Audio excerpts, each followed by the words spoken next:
Alright guys, welcome back. We're hard at it again today. It took me a little bit to scrounge around and find the fittings I wanted to use. They don't give that away. Anything that's copper, brass, hold on to your wallet. But anyway, I had to put a T-fitting in there. I moved this 90, used to come out here, so I just moved it over here and I had to stretch this line out a little bit.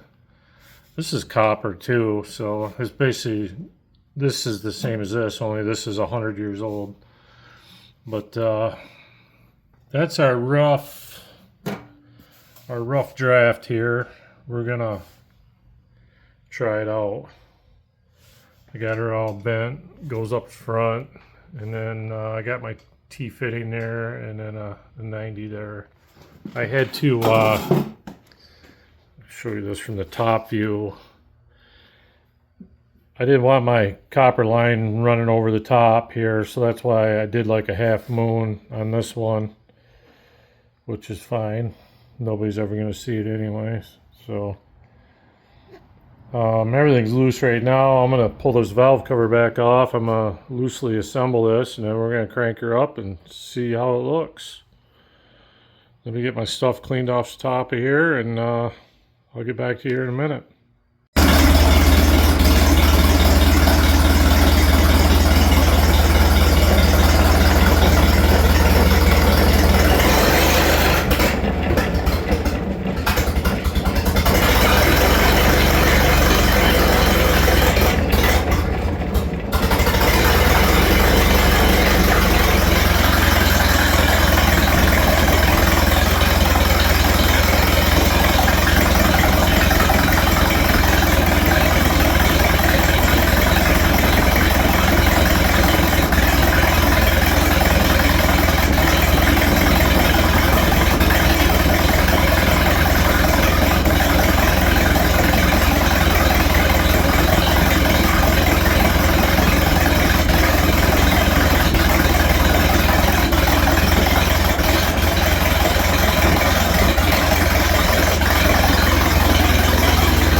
think this is gonna work.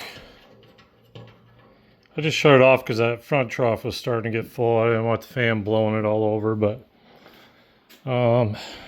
definitely dripping out a little bit faster in this front one than it was in the rear. But after it got running a little bit, it kind of caught up and equaled itself out.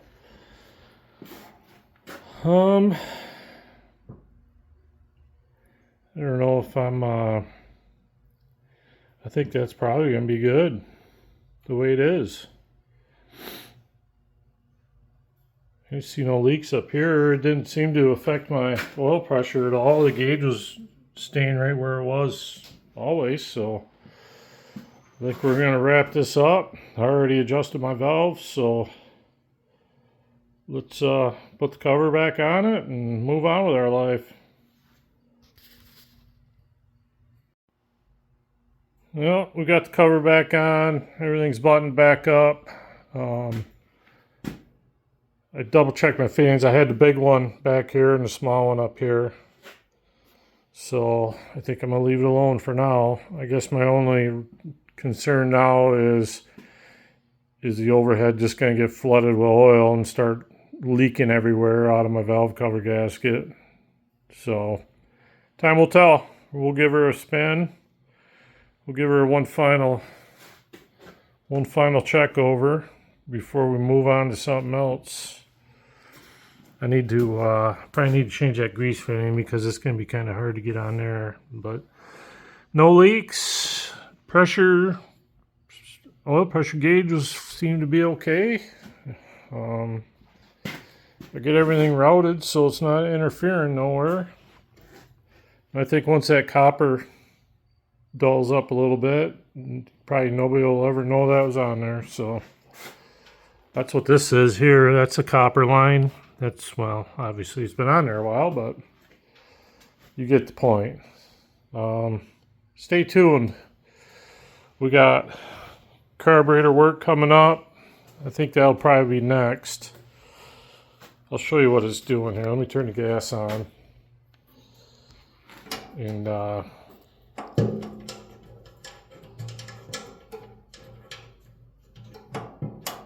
gas is on. Let me open up my mixture screw here. And maybe I don't have enough gas in it. Oh yeah, there it goes. You can see she's running everywhere. So that's got to get fixed. I don't know what the fix is going to be, but something's got to happen there. But that's that. So for today, I think we're done with the oil system. We got to do carburetor work. We got some clutch work we're going to do. Oil change. So we're just going to keep moving forward. All the governor linkage. That seemed to work out pretty good. When I was revving it up and stuff, it seemed normal to me. So I think we're good there. I mean, I didn't change on the linkage. I just did the spring thing there. So I think we're all good. Let's put this episode to bed and move on to our next one. All right, guys. Have a good night, and we'll talk to you soon. All right. Before I'd end this episode, I figured I'd give you a little show of the oil system. So this is a original Mccormick Deering book that I bought, and this one is from 1926. So this shows basically what I had on this tractor. The oil comes out here, it tees off, goes up to the governor, and goes to the gauge. So then you go up here to, this is number KC149472. Comes out of the oil pump, goes to the filter, looks like it goes back to the block, which I'm pretty sure I don't even have that fitting in my block. Then it goes out to the governor, and then it goes to the gauge.